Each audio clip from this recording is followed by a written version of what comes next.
Ladies and gentlemen, boys and girls, children of all ages, welcome to another episode of Friends of the Squared Circle, where I am your host, Crander Q, aka my real name. Now, before we bring on today's guest, let's just get these sponsors out of the way, shall we? First off being Darren Corbin. Yes, Darren Corbin is a sponsor of us here at Friends of the Squared Circle.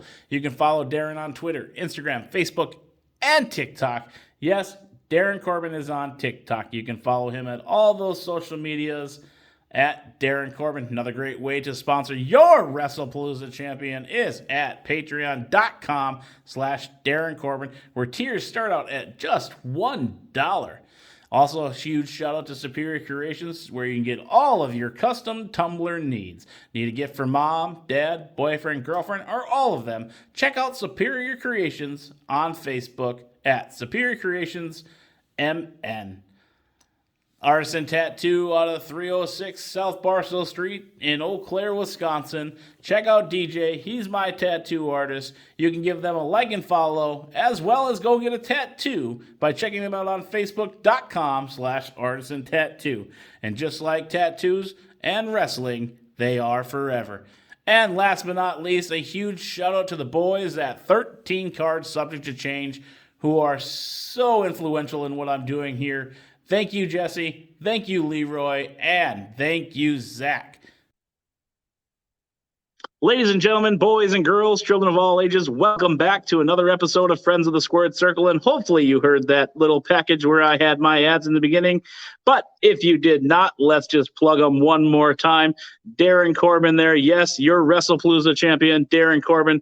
You can follow him on Twitter, Instagram, TikTok, Facebook. Yes, Darren Corbin has a TikTok, as well as Patreon, and tiers start out at just $1. Superior Collections, where you can where you can get all your custom tumbler needs. I got Stone Cold there, as well as Undertaker, and yes, to coincide with our other sponsor, Darren Corbin, your Wrestlepalooza champion.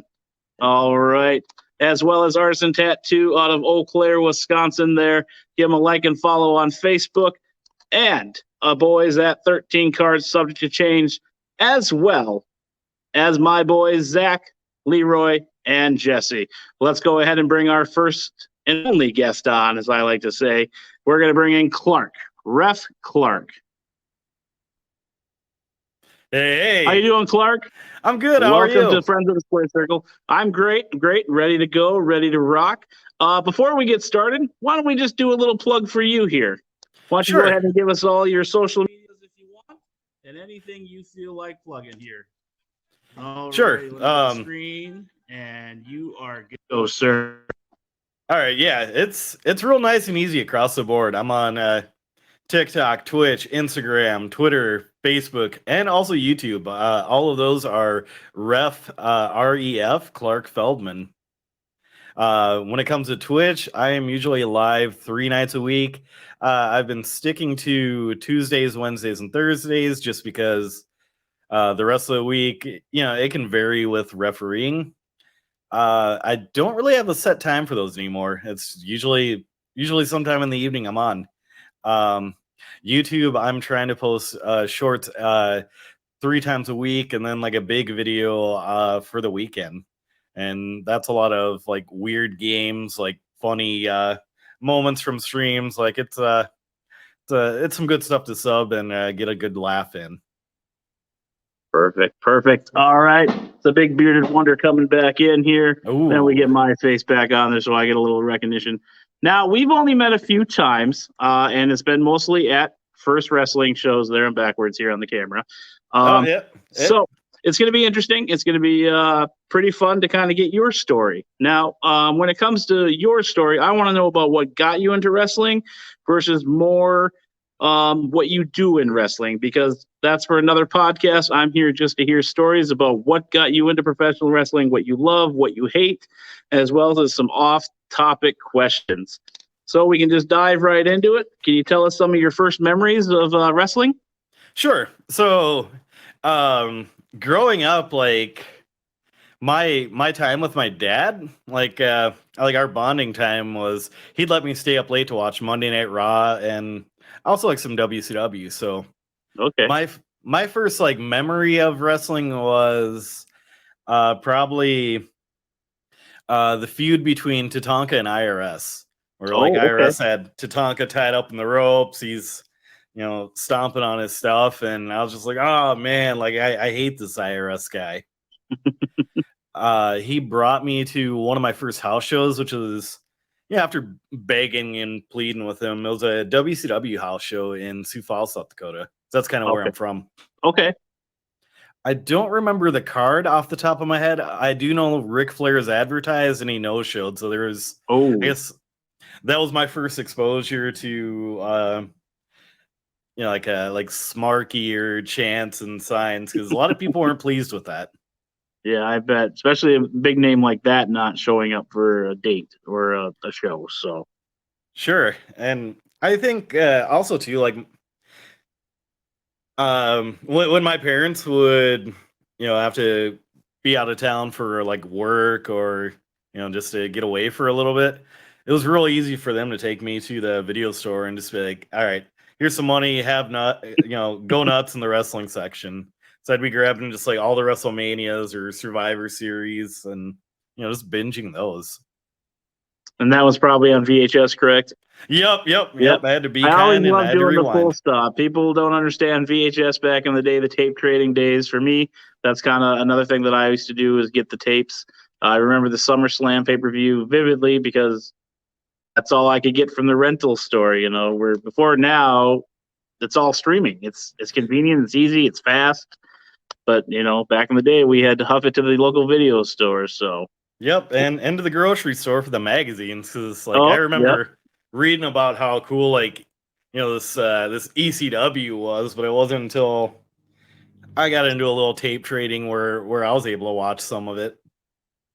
yeah. When it came to ECW, I just remember when I was babysitting and it came on and it was so risque, and the kid that I was watching was in like third grade. Like, what is that? I was like, we are not watching that because you'll tell your dad on me. Yeah, So like I wasn't exposed to ECW till much later on. I'm not one for really much of hardcore, I guess, just because I don't know, the gore and the blood. Now I do enjoy it here and there. It's just when it would be a whole pay-per-view or show on it. It's just not my cup of tea, but everybody's got a taste in wrestling, which is great. sure, yep. What were some of your favorite tapes that you rented? Let's see.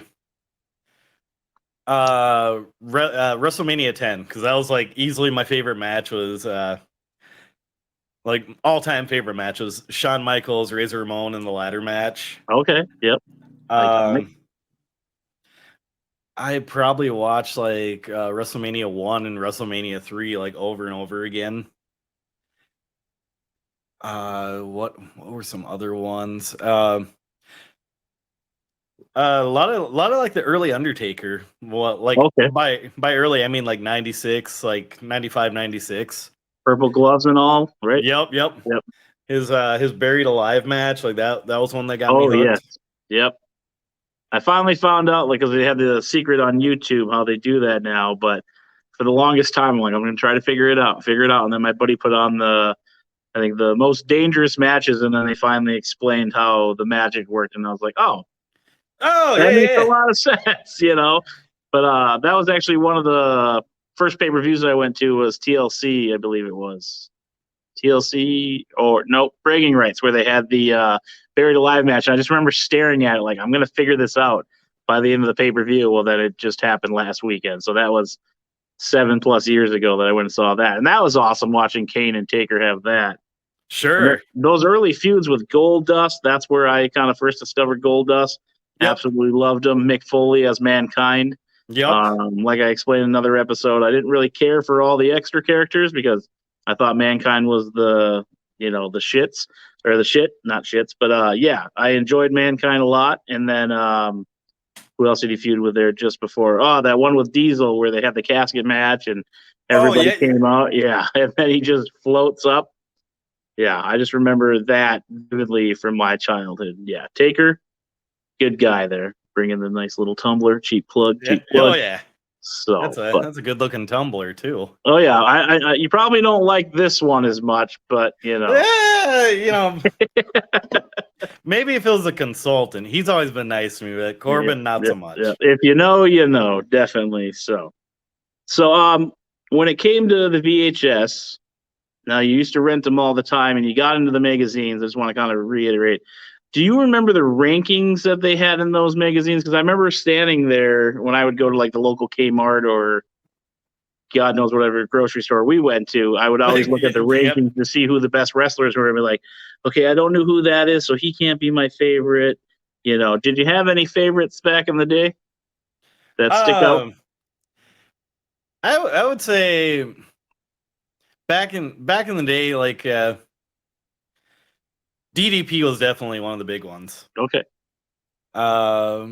Eddie Guerrero too, which he was usually ranked pretty high, and since like amongst my group of friends, it was I guess like cruiserweights in general was a hot topic because some of them really like the big beefy boys, and I was like, I'm a smaller guy. I relate more to like Jericho, Guerrero, Rey Mysterio. So like seeing them ranked, like that would be like, hey, like that would be my argument. Like, hey, they're ranked on this too.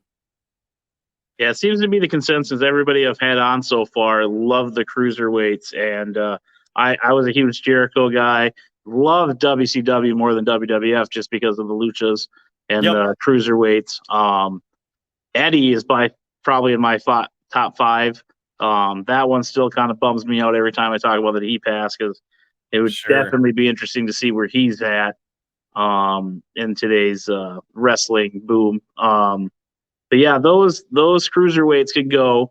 Now, yeah, like Scott Hall used to say, who they ever beat, but I feel like more like cruiserweight, brother. But they definitely could put some butts in seats back in the day. Were you more WCW or you more WWF when it came down to the? Growing up, I was WWF all the way. Once the Attitude Era started, I would watch like the cruiserweights and kind of the mid card of WCW, and then switch over to Raw for the main event. Oh, okay. I mean, I feel like they had a little bit more star power, with the Rocks, the Austins. Triple H doesn't get enough credit. It's always going back to, he was doing the wife's daughter, but I feel like the dude was legit in the ring. Yeah, it's especially like that 96, 97 run. Mm-hmm. Yeah. Don't know why it keeps popping back to you. It's because it must know you're on screen. So it's like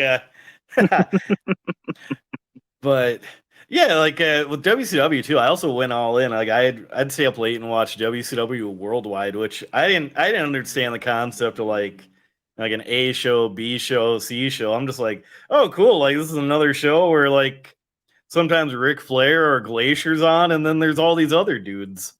Yeah, I was a huge Glacier fan. I said in the last episode we just posted that I've overpaid for autographs, some merch, but it's just like, you know what? I thought he was cool.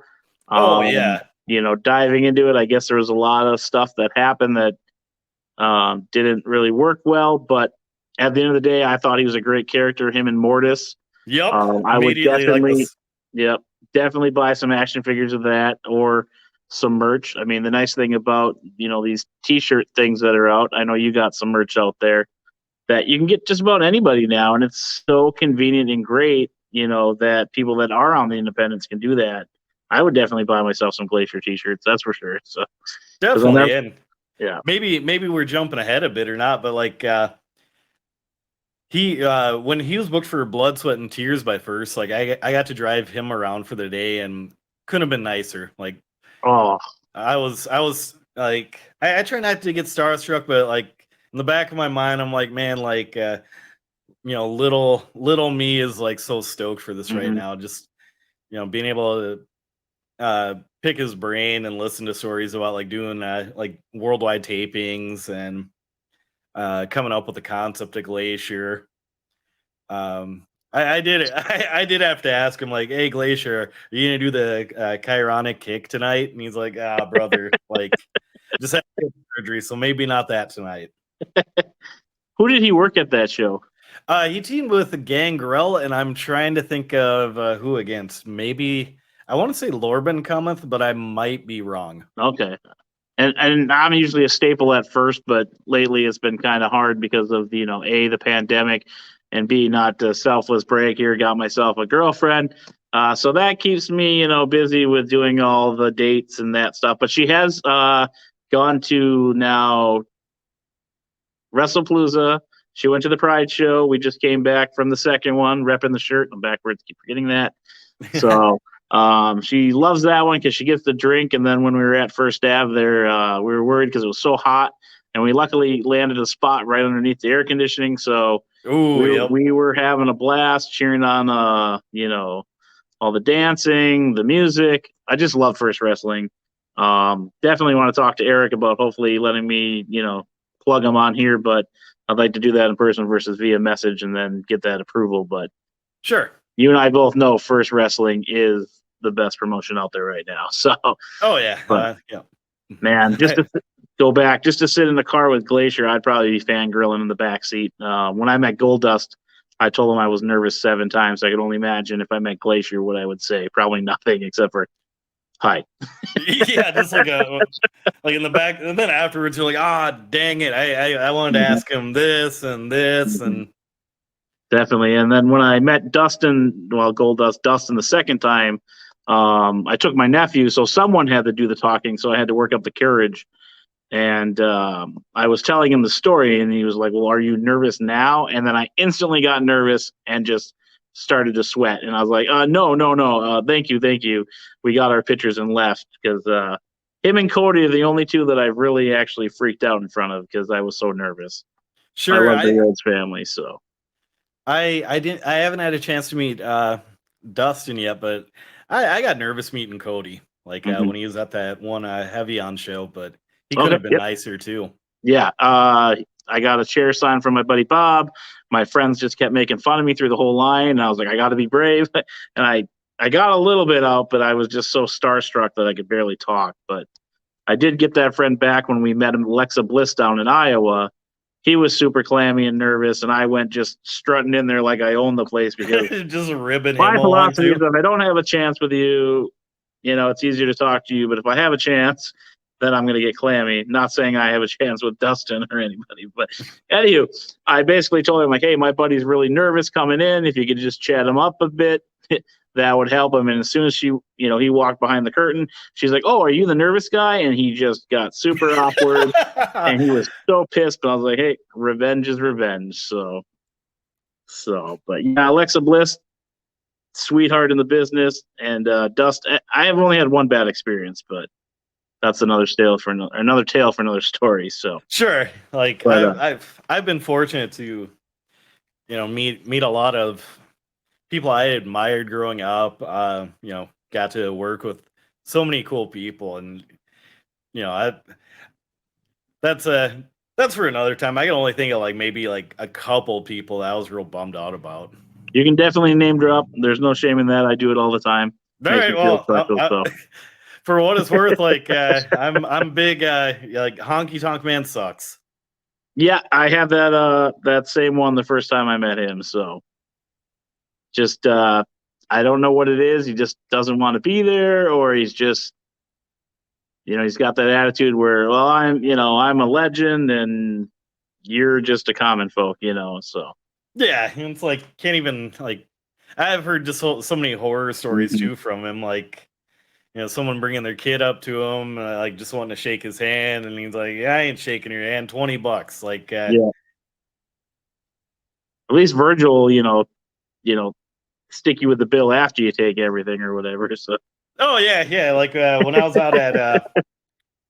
When I was out at one of the GCWs, he was supposed to be the surprise opponent for Ethan Page. Oh, okay. He was dressed up as Starman, it's a Joey Janela's first gimmick. Okay. So I think the storyline was they kept Ethan Page's soul was on the line in GCW, and in order to get his soul back, he had to fight all these random opponents. So they kept teasing all right, we got the big one here. They wanted the surprise to be Virgil, in this pink getup, but they couldn't keep him backstage, and they kept trying to recruit me to be on Virgil duty, which is like while he's running around the crowd trying to hustle his 8x10s and take pictures with fans and charge them. And I was like, hey, come on, you're supposed to be a surprise. Get back here. Yeah, it's definitely a story. After one or two attempts, I was like, all right, I'm gonna go find one of the refs or like look busy because I don't want to do this anymore. That's great. Oh, Virgil. I did see him at, I think, a signing, but I didn't go talk to him because I wasn't too interested in that. But so we can go. What's that? I was going to say, one of my friends, as they were getting into the entrance for WrestleMania, saw him kind of right outside, like on his hustle. Like, and that was around the time like Deadspin and some of those other like websites are doing the Lonely Virgil series. So we thought it was just a meme until lo and behold, here he is, like like Virgil shirts, Virgil 8x10s. Yeah, I remember Scott Hall. There's a video of him floating around where he goes up and he's like, "Look at this! He's got pictures with Hulk Hogan, Ted DiBiase, me. Like, look at this hustle. Like he's got all the big stars on there, so you can get him signed and then take it to the other tables to get signed by the other guys. I don't know. I've only seen him at one show, and that I believe was in Duluth, Minnesota, and I just kept walking. So that's yeah. So.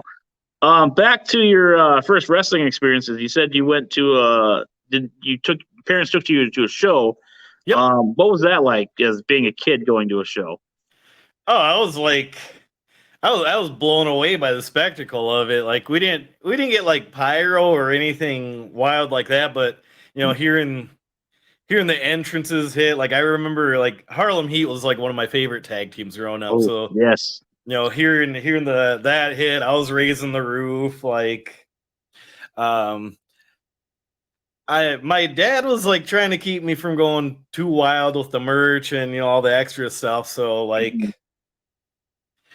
otherwise I probably would have been decked out in like like a Goldberg shirt, a Sting shirt, like like 5 layers of clothes. I wish I could look up the card real quick. Because like I just remember like Harlem Heat blew me away, and who else was on it? Maybe DDP was on the show too. Gotcha. Yeah, I only went to an independent show. That was like my first like wrestling experience. There was nothing. I don't even remember anybody there besides not Killer Kowalski. I always call him Baron von Raschke. The claw thing to me, but I've said that enough times. Everybody can look back on that, but that freaked me out because this is a grown man grabbing my head, and I didn't know what to do. That's pretty cool that you got to go see some of those, big stars back in the day. And you mentioned Harlem Heat, and I mean Booker T is a gem. He's starting to get into that. I call it the Bret Hart whenever I mention crotchety old men. He's complaining or something. It's just like, just stay off of social media. Tell the boys in the locker room, and keep it offline. People don't want to see the drama. Some people feed off of it, but yeah, that's my personal opinion. Social media, as soon as you post it, someone's gonna share it and ruin your life. So, where was I here? So you mentioned Sting. Yeah, Sting was another big one. Like growing up, like I loved Surfer Sting, and when he became Crow's Sting. Okay, I liked him and Lex Luger together. I thought that was a fun tag team as well. Were you at the Heavy on Wrestling show when he was there? Did you get to meet him? Yep. I was part of the. That was probably like one of my like career highlights too. Is being in the ring when Settle for Nothing confronted him, and we got to do the pull apart. That's legit. Yeah, I remember my friends all got in line, and me and my other buddy were running around getting all the autographs. And they're like, "You better get over here because he's coming out." And we jumped in line, and Molly, the photographer at most shows, she's like, "Everyone behind you is gonna hate you." And I was like, "Well, what do you want me to do?" And she's like, "Just go." So I was like the second person to go through, so no one really saw me and my buddy Bob sneak up there. But I was a little intimidated, but I was able to tell him thanks for coming and all my stupid little stories that I share with him. So I did prefer Crow Sting just because I was, WCW, NWO, And I just thought, he was going to join, but then obviously he, did the other thing. Yep. So. Did you prefer NWO to Wolfpack, or did you have a? Wolfpack was my preference. Okay. Yeah, yep. Okay. Seems like everybody preferred Wolfpack, and I was all black and white over there. Maybe I'm just an odd duck. So. Yeah, that's all right. I think like for me, like around the time of the Wolfpack, I'm like, all right, like now the NWO seems like who's like Horace Hogan. It's like I thought it was too many people. Yeah, that is one thing that they did is pile everyone in there. I mean, Virgil was in there, Ted DiBiase, and I only remember those guys for a short time in there. Dusty Rhodes came out with an NWO shirt on. Oh, that's right. Who else? Yeah, I mean the Steiner brothers, and then they had so many incarnations after it, like the Silver, the NWO 2000. Bret Hart, I believe, was in that, and then was it Stevie Ray was in the NWO? I mean, anybody that was in WCW in that time period, I'm pretty sure was in the NWO. And then you had the LWO, Latino World Order. I was all about that too. Yeah, I remember Eddie just hated it when I read his book, and I would like to get that shirt just because of Eddie, Sure. Yeah. But yeah, definitely NWO kind of took it a little too far. So. As soon as Bischoff got in there and started adding people left and right, then it kind of went downhill. But so did WCW. So, one of the other things I liked was what the heck? I'm losing my brain today. WCW. Got to go back. We talked about the Cruiserweights. It was Raven's Flock. That was another little faction that I thought was so cool because Raven's out there sitting in the corner sulking, and yep. He was like growing up, like Bret Hart, Shawn Michaels, like those guys were the coolest for me. I guess like apparently all you needed was really cool shades and a jacket, but like once I got into my angsty teens, like Raven was the coolest. He'd just sit down, like, what about me? What about Raven? And he had his crew. He had like Sick Boy, Riggs, Lodi. I always use those guys. We'll get into that a little later in like the video games, just because it was like that grunge style. I've just literally gotten back into 90s music. I always start out with the No Rain song, and it just takes me down memory lane. Like, oh, this was on the radio when I was yee-haw. And my girlfriend, she's 11 years younger than me. She's like, this is music? I was like, it's great music. It doesn't get enough credit. I'm not a huge Nirvana fan, but when it's on, I like to listen to it.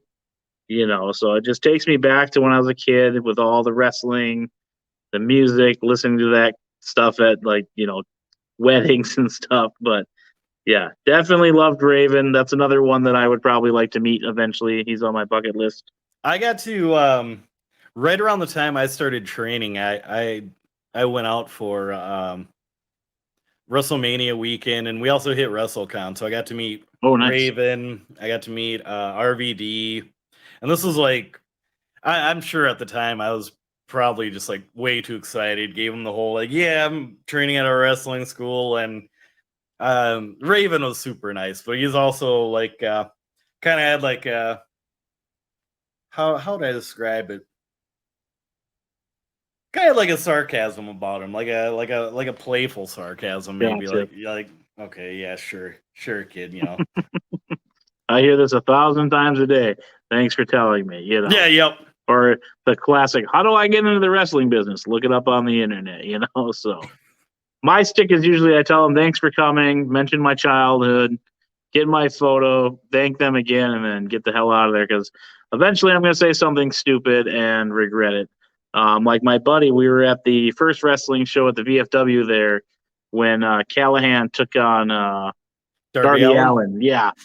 Stanley Callahan scares the shit out of me. But he was a little scary to ref too. Like at the end there, he was like giving us instructions like, hey, I'm gonna grab a bat and come out there. If you guys don't clear the ring, I'm gonna smoke you for real with the bat. So yeah, I'm getting goosebumps. Like I said in the last episode, that's gonna be my new catchphrase. But just we were front row when he, did the move to Darby, I was like, holy cow, he just killed that man. And but then Paul Ellering was there that night. I'm sure you knew, with Rachel being there. And I had saw him. He was standing in front of me, and the guy running the wristbands was like, "Hey, wristband." He's like, what do you need?" And I'm like looking at him like, who's this old confused man here, at a first wrestling show? And then he turns around and was like, oh my God, and it clicked. Sure. And he's like, I don't have anything, blah, blah, blah. And the guy's like, well, just go, and I was like, do you know who that was? He's like, I don't care. And I was like, okay. So then the whole time I'm like staring over at him because he's over by the wall. And I tell my friends, I'm like, look, Paul Ellering's over there. Like after the show, I want to make my way over there, try to get a picture. And my buddy at the end of the show, he's telling everyone, and I'm about ready to slap him in the back of the head and say, shut the hell up, because if you tell people, they're going to go over there, and then he's going to say, nope, no more pictures, I'm done, yada, yada. Yeah, because I think if he's just going to the show, like, as a fan, leave him alone. But, I walked over, I'm like, hey, if you're cool with it, I was wondering if I can get a picture. And he's like, yeah. And he looked super mad. And I was like, oh, God, I feel bad. And then my buddy tells him, hey, my son hates you because your tag team beats him up in wrestling. I'm like, I don't think he cares, And Joe is usually notorious for bombing whenever he talks to wrestlers. And he's had a lot of horrible experiences because sometimes he gets to the wrestler too late or he says off the wall stuff like that. But then I met him at an MAW show, Paul Ellering, and just the sweetest guy. Signed my book, wanted to talk about Rachel. She was just in that car accident, and like I felt bad because I was trying to cut him off because there was a line behind me. I was like, oh, I gotta go. He's like, oh, well, did you see this? And I'm like, yep. Like you have 30 people behind me who are gonna get pissed if I don't move along. I'd love to sit and chat with you, but I gotta get moving here, sir. But super sweet guy, and I'm glad he took the picture with me there at First Wrestling. So that was pretty epic. So. I just keep thinking Sammy Callahan, front row. He was racking the barricade there and slammed it right into my knee, and I just yelled the F word. And he looks at me and then just keeps going. And then I think he spit on us. And I was like, this guy is a total douche. And then I met him. He was nice, but I didn't want to talk to him because he scared the crap out of me. So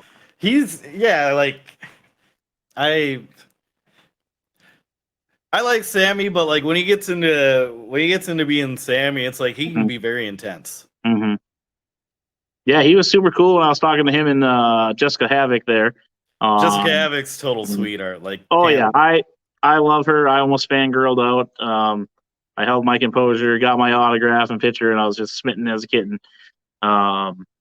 Since we're on the topic of just meeting everybody, Dewdrop, which I hate the name, but Piper Niven. When she was there.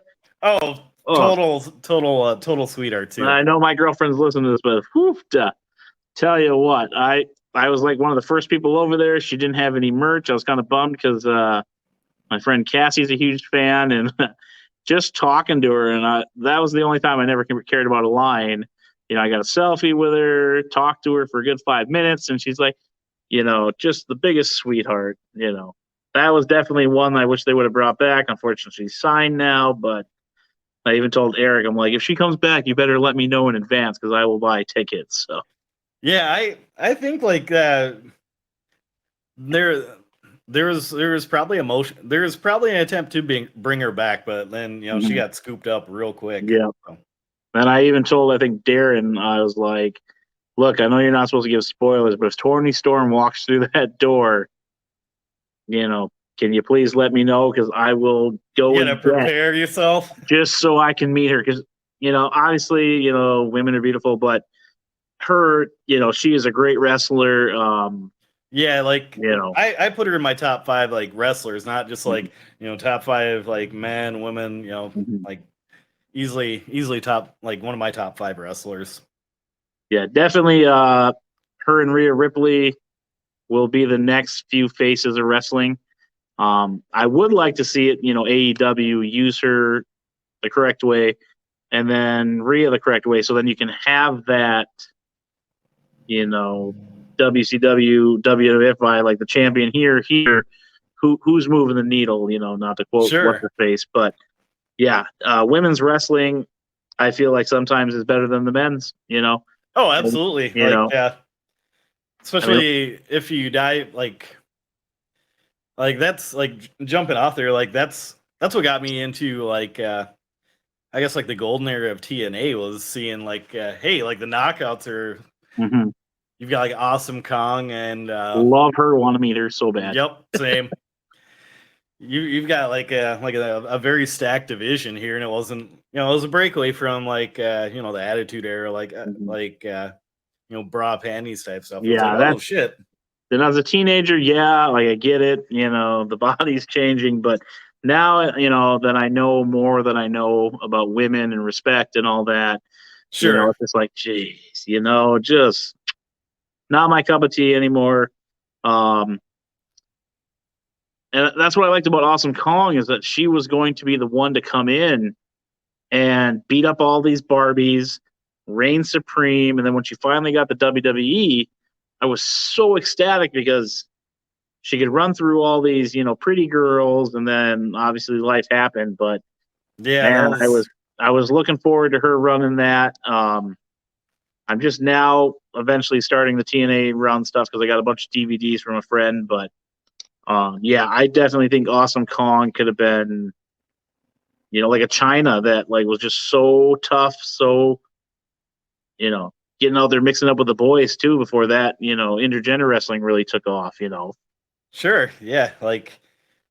I think from once I started getting into TNA too, that was once I grew up with dial-up internet, and so yeah, God, we feel old. Yep.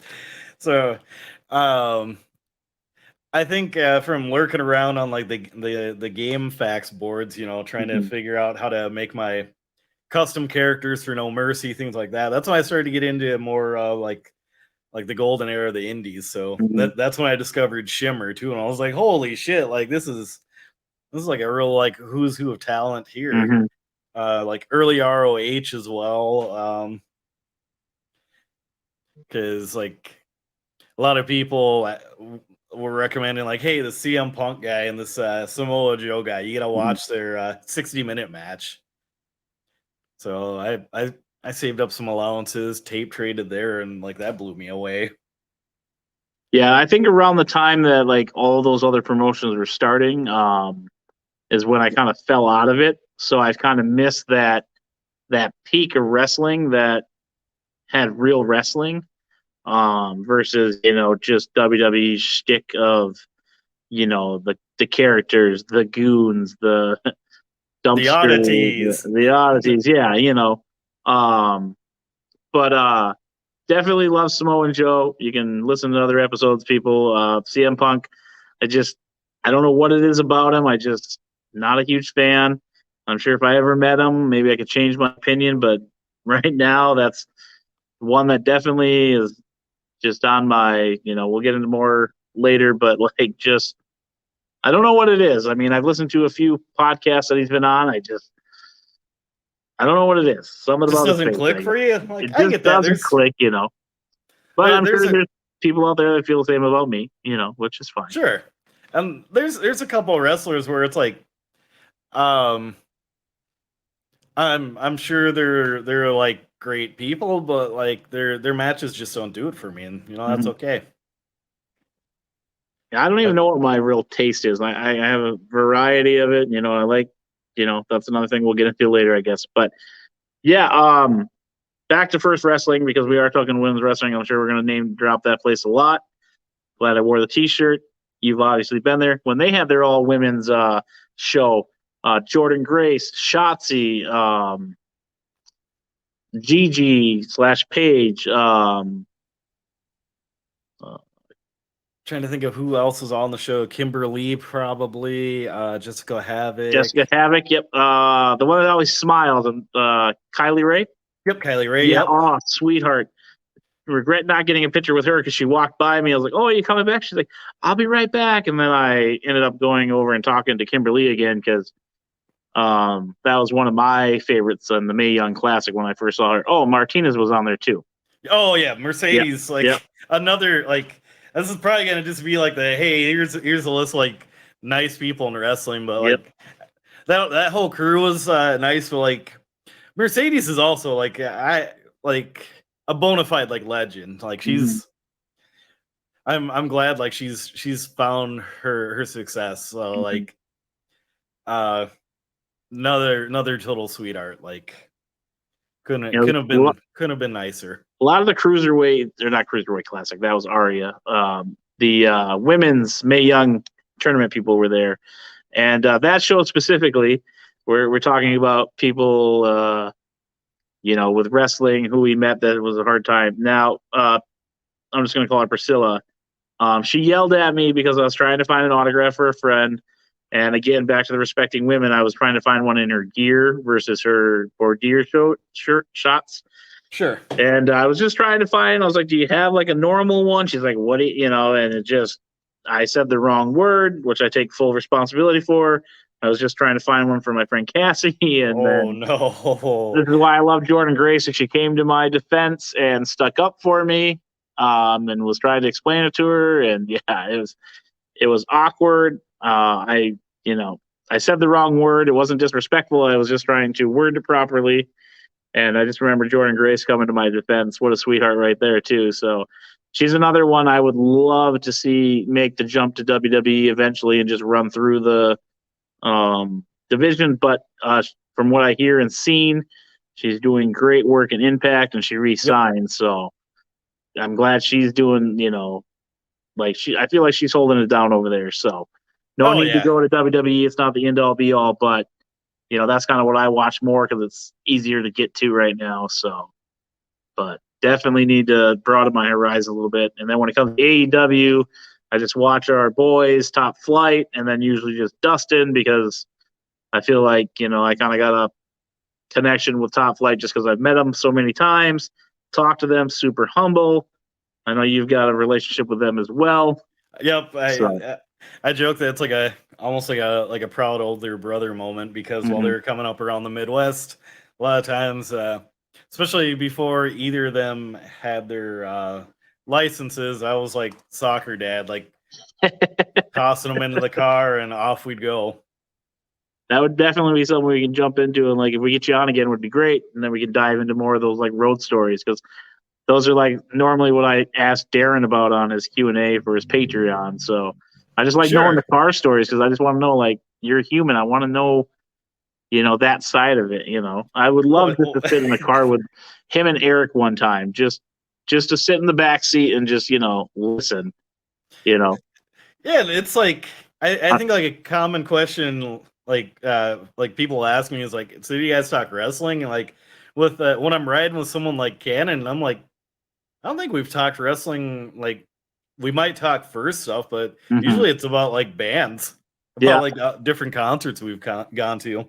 Now, do you go to the baseball and hockey with them too, or every now and again? Like when it comes to sports, I like drinking beer and hanging out with my friends. I don't have a dog in the fight about like which team, which players. Like I grew up as a basketball fan, probably when like a lot of folks around our age dating around like like Jordan. 90s. Yep. Shaq. Basketball. Yeah, I remember playing it a lot, but I never really got it. I like the playoffs with baseball, hockey, and that stuff. But obviously, the wrestling is my first love. But I always see him posting pictures and stuff. Him and Allie on there, and they're like there all the time. And I'm so jealous because I do like watching baseball. I don't like.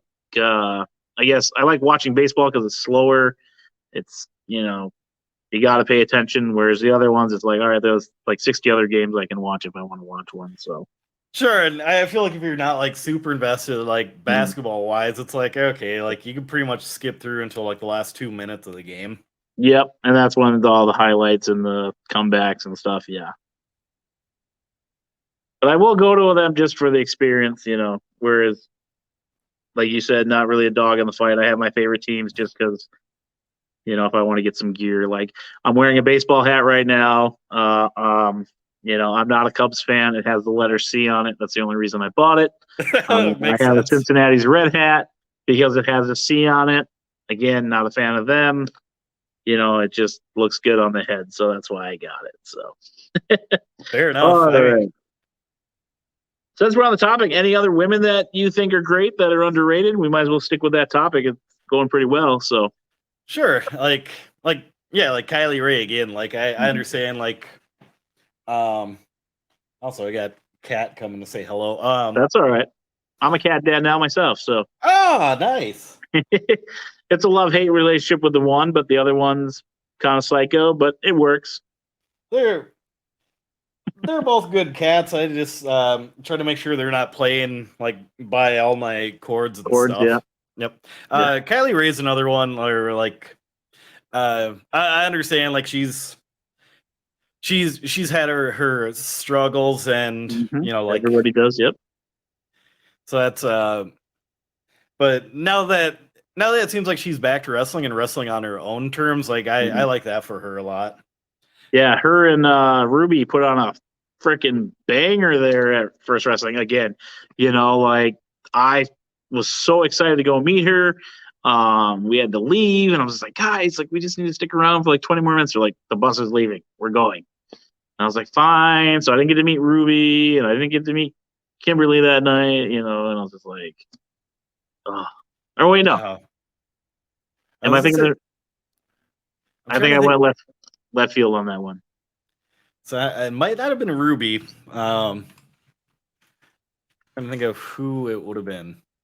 That might have been Priscilla Kelly for versus Kylie. Oh, okay. There's I mean, I go to so many. I mean, you've been to so many. Sure, I get that too. So many. I just got excited about Ruby because I didn't get my chance to meet her. So that is definitely one I would like to meet. I wish they would do more with her when she was in the other place and this place she's in now, just because she's got a unique look, definitely a great style. I've crossed paths with her like a couple times because she would be backstage at shows I was on, but obviously like at the time she was with the E, so she didn't really want to draw too much attention to that. Yeah, it makes total sense. Yeah, and I didn't want to just come up and bother her because I had a job to do. Yep, that's got to be so hard being back there and then trying not to be a fan, and then also be a professional.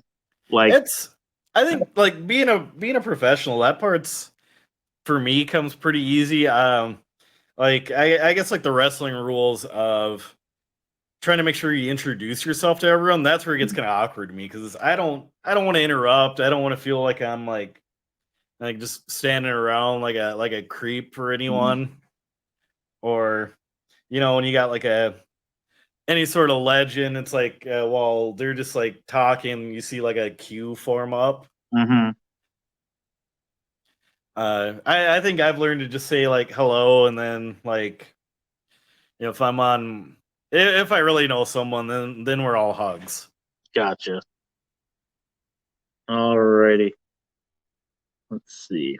Well, we can jump into the Q&A here. I don't want to keep you too long. We're going on about 46 minutes here, so this way we can keep time flies. Yeah, let's go. Oh yeah, definitely. I don't even remember the last half hour because we just got so deep into First Wrestling and women's wrestling, which is great. Women's wrestling is great, and also First Wrestling is great. So we'll just jump into it. Any styles that you prefer more than others, or do you have a favorite style? If I had to choose, comedy. Yeah, yep. I know, like like the name's kind of like mud these days, but like Chikara is like one of my favorite promotions. I love that they do wacky stuff like Yellow Dog, Thunder Frog. Oh yeah, yep.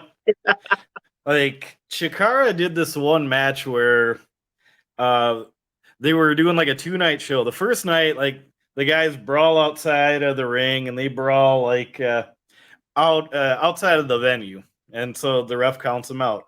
Night 2, during a random match, they come brawling back in, and the match resumes. I love goofy stuff like that. Or Evil Uno used to wear these tights with like a Nintendo controller on them. So I got Darren Corbin's greatest highlights, and they were on there with a controller, and I was like, "What the heck?" Yeah. Yep. Someone hit the pause button and need pause. Yeah, I love stuff like that, and like I love reffing those sorts of matches.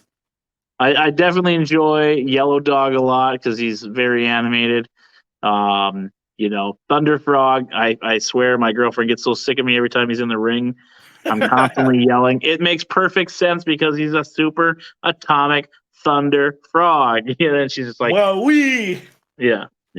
I went up and just saw him at the Pride show, and I was like, "Hey man, can I get a selfie with you? It's been a while." He's like, "Oh yeah, no problem." And I hand him a problem, $5. dude. Yeah, he's like, "Hey, you don't gotta pay me." I'm like, "Dude, you've been good to me for years. Like, just take the money." Come and on, goes, "No, baby don't boy. go anywhere." And he gives me a sticker, and I was like, "All right, I'll take it." But yeah, he's always been super nice every time I met him. One of my favorite like Thunder Frog stories is when he's rocked up, when he's Thunder Frog, like he's you get that whether it's in the ring or while he's running around. Mm-hmm. So we pulled up to a show at a brewery in Chicago, and there's nowhere to park near there, so we had to park like I don't know, like maybe like 7 blocks away. So we got Thunder Frog running around, rocked up in public, like talking to everyone, like, "Yo, hey, dude, come to the show. I'm gonna beat up some bad dudes. I'm gonna have a milk party. Wow, we." And the whole time we're like, "Come on, we gotta get to the show to where we're going." That would be a great TV show or just a segment, with First Wrestling, where he's just in random places. I'm sure you're going to the Mall America show. Yep. I would love just to see him running around that mall, running into stores, ordering food. It's just like sampling ice cream or something. Boy, yeah, he definitely, every time he's on every show, and it never gets old. The new thing I like where he pulls out the teeny chair and he throws it out, and then everybody sells. Like it's it's like that. Oh man, definitely great character work right there. And then when you have the tag team there with the Wildcat? Wildcat, yep. There we go. Yep. Minnesota Wrecking Zoo. Yep, haven't seen him for a while, but those guys, throwing the yarn, I always thought that was great. And then the mouse just starts going in the corner, and he's just like tag team partner getting beat up, but he's over there chasing the yarn. And yeah, definitely, that's one thing about First Wrestling is when they had those guys in there for a while, it just never gets old. It's a nice little relief from the serious stuff. Yeah, it's like a good palate cleanser, and I think it's I think First does a good job of providing something for everyone, whether you're like a diehard fan or it's like I got dragged along to this weird wrestling stuff. Mm-hmm. Yeah, for me, it was always like, again, the luchadors, cruiserweights. I love tag team wrestling. That's something I've always liked. I always like to make my tag teams in wrestling. And in the last episode, we kind of talked about how it makes sense to put people together like. Alpha Academy, you got the Big Bruiser, and then you got the Talker, Yep. Whereas, versus having, I brought up the thing where you got the satanic schizo guy, and then he's teaming with a judge. It's like, why did you put that on your show? It doesn't make sense. But something like the Minnesota Wrecking Zoo makes sense because they're, two of the cat and a frog. Yep, it is. Yep. Yeah, I like when tag teams have like a cohesion versus like we're just throwing these two people together because we need a tag team match. Mm-hmm. And like with the bar, I get they were leading to that story, with Sheamus and Cesaro. I get they were leading to that, but like you said, it's just when they throw two random people together, it's just like, well, how am I supposed to invest in that? They don't even care for one another. Mm-hmm. Like you said, comedy. I like that. I do like when there's two big, heavyweights out there, whooping each other, but just a big old hoss battle. Yep. Or as they call it, big meat slapping around. But definitely was a huge fan of, the Lucha and Cruiserweights. Those were my favorites. I still like those today, but it's not as exciting as it was back in the day with all the masked characters. So it's still exciting for me, but like I guess when I was younger, like being blown away by like some of those moves, like even like a Hurricane Rana back then, it was like, holy smokes, that like Psychosis or whoever may as well be Superman being able Yep. to defy gravity. Whereas like nowadays, like I kind of know the magic. I peeled back the curtain a little bit, so now it's still cool, but it's more like okay, like that's some really cool athleticism. Yeah. Yeah, definitely. When you mentioned Psychosis, it just made me think of all the masks. That's what I loved. Wcw Guerrero, El Glacier, Mortis, Dandy. Ray. Yep. And there was one guy. He kind of wore like the khaki shorts and like the jersey, but it wasn't a jersey, and then had a black mask. Drawing a blank on him, and I always thought he was like the badass of the cruiserweights, but I'm trying to think too. Yeah, I can just see him in the back of my mind. I love La Parka. Absolutely love La Parka, which will be a good segue eventually when we get there with the video games. He always had the chair, so I always took him because I was like, at least I get the chair to start, or Stinger in his bat, so. But any other styles that you preferred over another, or any other ones that you want to go over? I started getting into like the Japanese style too, where it's like hard hitting, like strong style. Okay, yeah, strong style. Yep. Strong style, like King's Road, like where it's like very very like visceral, because like I'm also like a MMA fan, so that like scratched that itch when I went away for a bit and got really into MMA and started to come back. Okay, like like a lot of like the like Four Pillars stuff, or just like people just showing me like cool matches from like Stan Hansen, Vader, like a lot of those guys over in Japan. I was just like, holy smokes, they are beating the shit out of each other. Mm-hmm. Yeah, especially Stan Hansen and Vader going at it. I would not want to be I wouldn't want to be the guy going, hey, Sepper, because you're going to get one of those big forearms right down on you because they're trying to, hit each other with tree trunks. So, yeah. Mm-hmm. And then Stan Hansen was a super gem when I met him at the house show there. I don't know if you were at that one or not. I don't think I was, because I would have geeked out hard. Yeah. I was trying to find, because the thing that I always get autographed is books. Like, that's my new thing, is to get biographies signed. Sure. And I kept trying to find his, and it just kept saying unavailable. I'm like, well, what the heck? So I was like, all right, well, I'll just get a picture with him, and then maybe down the line get the autographed book on a separate thing. And I get there, and he's got a stack of them, and I'm like, I'm going to you first because I want that book. Same thing with Tony Atlas when he was here. Couldn't find his book for under $30 online. Picture and autograph, $20, and I was, I haven't read that one yet. But definitely I'm a biography guy, and I like to get my book signed because easy to carry to shows, easy to get autographed, and I've unfortunately got most of mine on Kindle, so I can't be like, hey, can you sign my phone? Gotcha. Yeah, I've actually seen the guy hand Ric Flair his phone to sign the case, and I thought that was the dumbest thing I ever saw. Yeah, I'm like...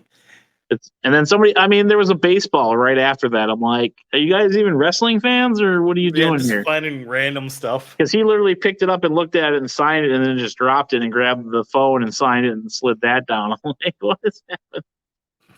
So I did have that book autograph, and I traded it for me. I feel like I got the better end of the deal because I'm a huge fan of Awesome Kong. I got an autographed card of her, and then Dustin when he did Black Rain at TNA. Oh, okay, yeah. So I have those two cards, and I'll never get rid of those two.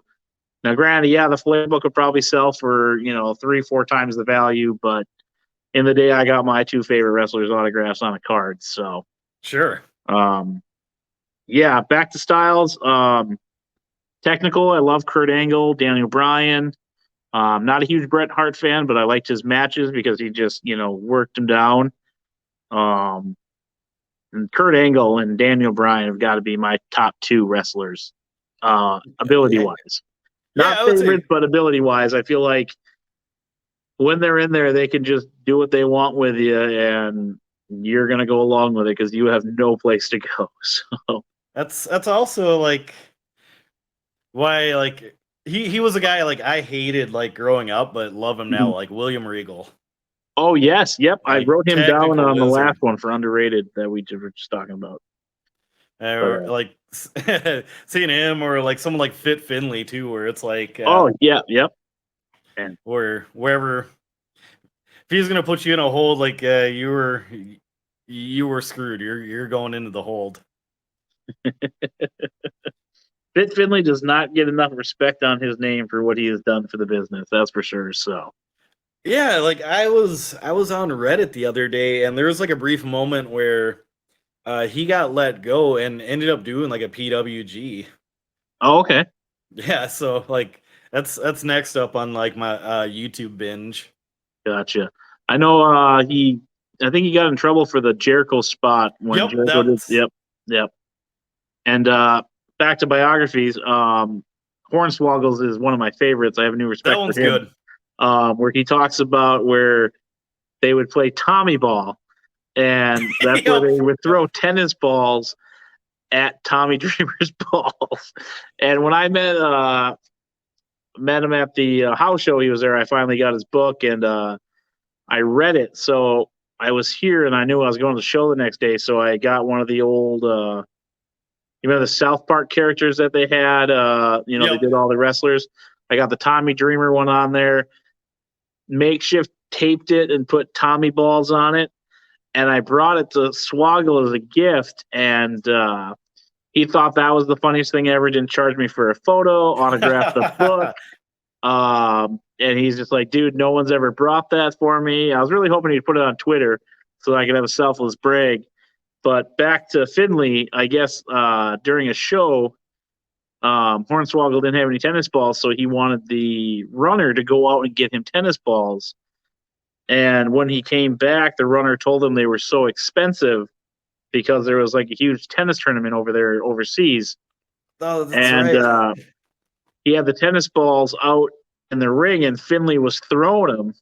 And Hornswoggle's losing his mind because he spent like over $300 on these tennis balls, and Finley's just chucking them in the ring. And I thought that was one of the funnier stories that I read out of one of those biographies. But I have a new respect for that man having to hide under the ring all the time. And yeah, and it's like when you like read some of those biographies talking about being under the ring, like I didn't know it was like, oh yeah, they give you like a portable TV, sometimes a jug to pee in, and you're under there for the whole show. Yeah, he definitely talked about how he fell asleep on an Undertaker spot, and I'm surprised Taker didn't kill him. But yeah. Yeah, if you haven't read that, people, go out there and read that. Well, we can just jump into the last segment. We're getting, again, just flying through this bad boy. I want to make sure we get to this so we continue to flush this. But favorite wrestling games that you can recall or just absolutely love, and then don't forget to plug that Twitch. So okay. Yeah. I oddly enough, like I haven't done too many wrestling games on the old Twitch, which is again twitch.tv/RefClarkFeldman. But growing up, I was all about like WCW versus the World, WWF No Mercy, like a wild time for me growing up was, a bunch of buddies. We all bring our controllers, our memory cards, 12-pack of Mountain Dew, and we'd just stay up like the whole weekend creating like trying to create WCW characters on No Mercy, or just sort of like our own weird characters that we'd give backstories to. These memory cards. Yep. Rumble packs.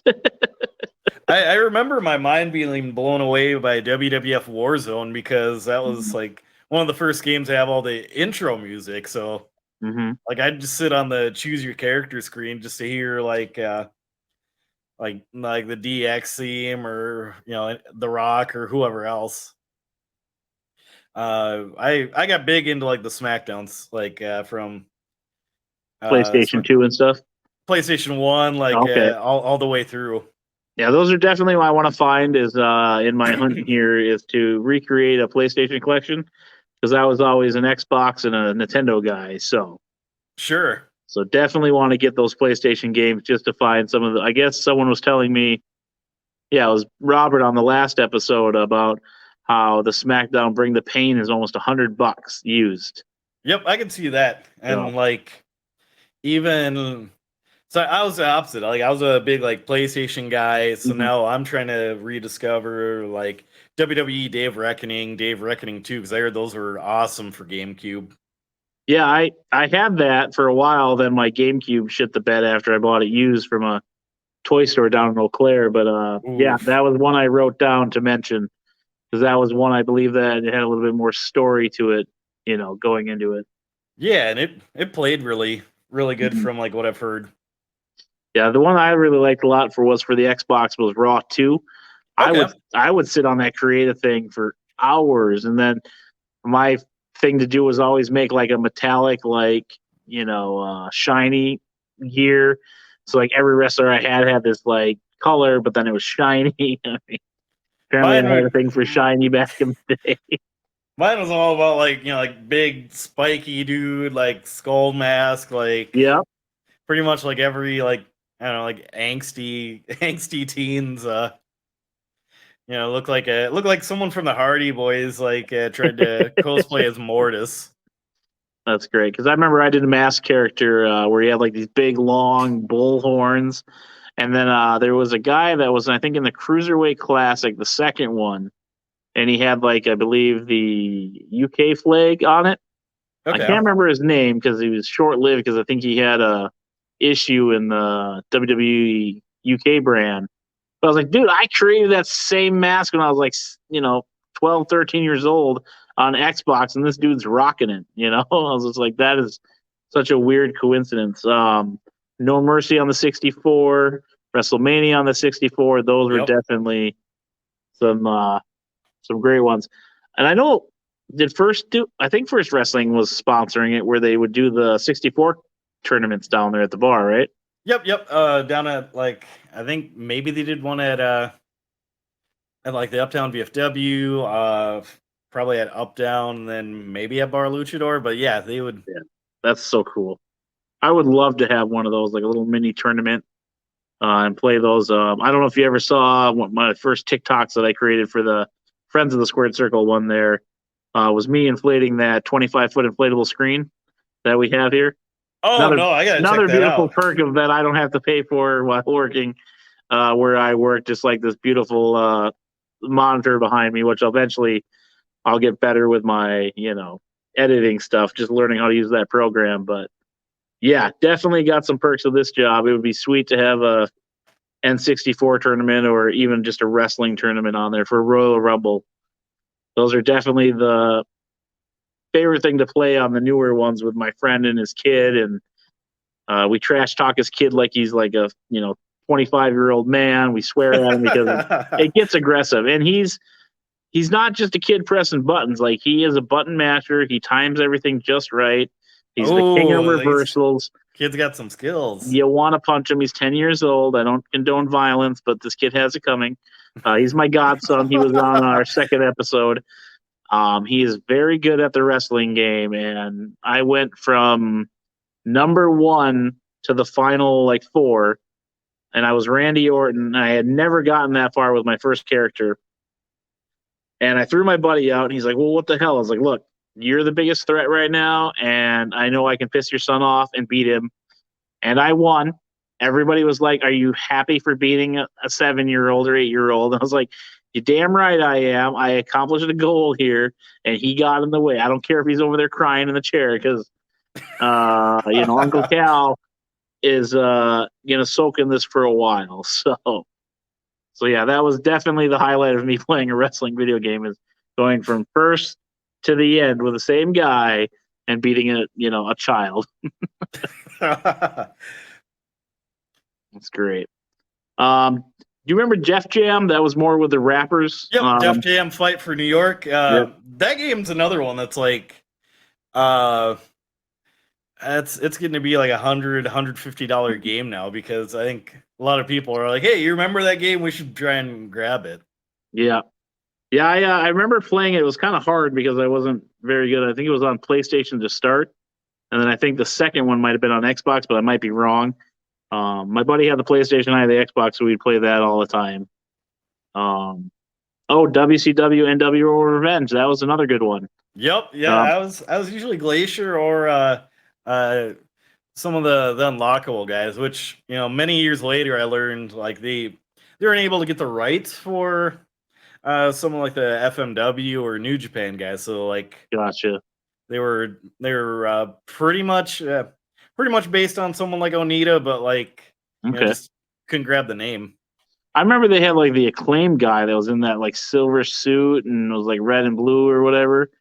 And Aki I Man, always maybe? used him because I thought he looked cool, except for the stupid name, but all that jazz. But did you now see? I'm a stickler. I always make like the same character name. Did you have any characters that you use that like you constantly use? Like one that I always use, it's very generic for wrestling, was like Mr. Black.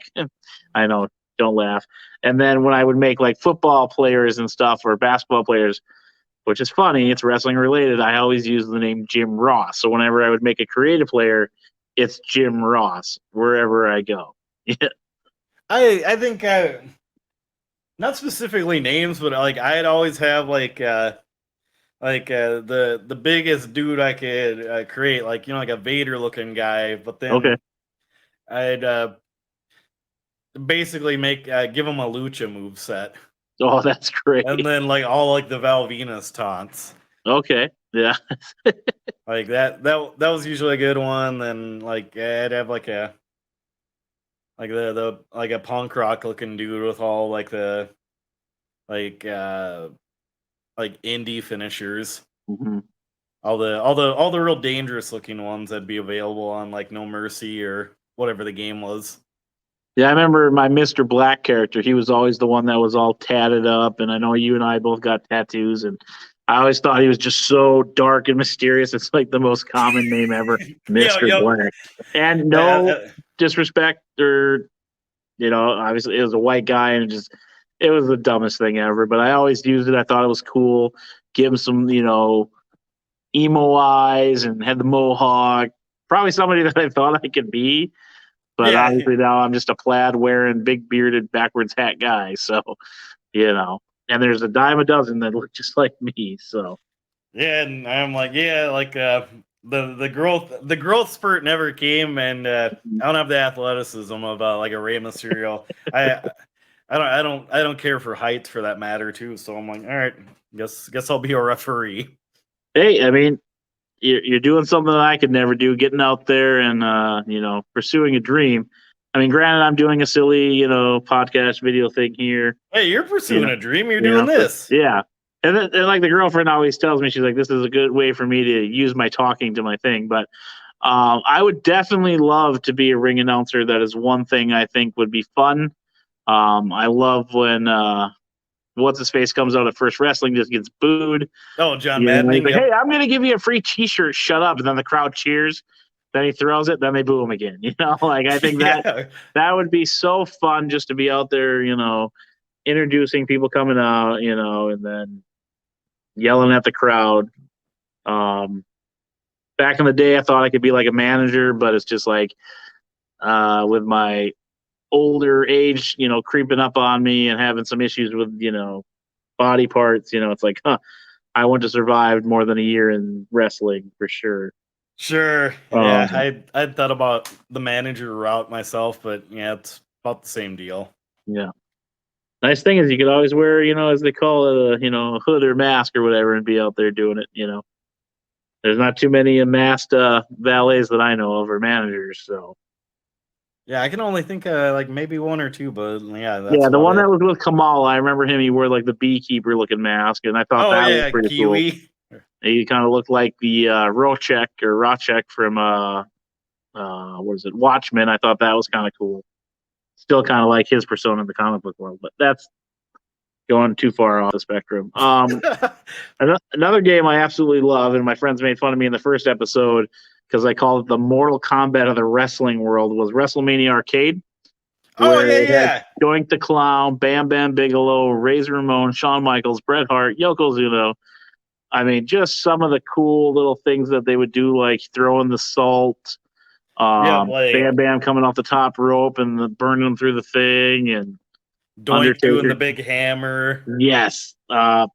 I still play that one to this day. I have a modded Xbox, not to brag, where I can play some of those old NES and Super Nintendo games. And it's like they're horrible, but to me, they're still nostalgia. And then I think it was Royal Rumble on the Sega was the first game I ever played for wrestling. So Mine might have been like one of the Nintendo ones, maybe Cage Match, or it was the one where you had like Hulk and like 5 other people, like Big Boss Man and. I think I wrote that one down. It was like Wrestlemania Power, I think it was called. Yeah, that might be it. I remember there was another one with Andre the Giant in it and Ultimate Warrior, and my brother would always pick me up and throw me out of the ring. You know?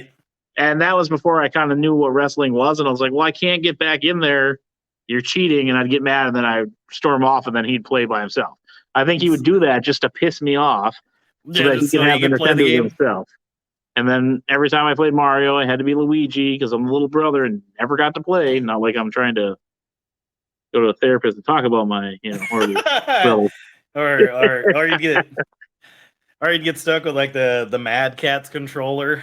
Yeah, the one that's broke and couple buttons don't work, or you gotta like really press on them to do anything. And then you lose every time, and they're like, "You suck." Well, no, you're just an ass.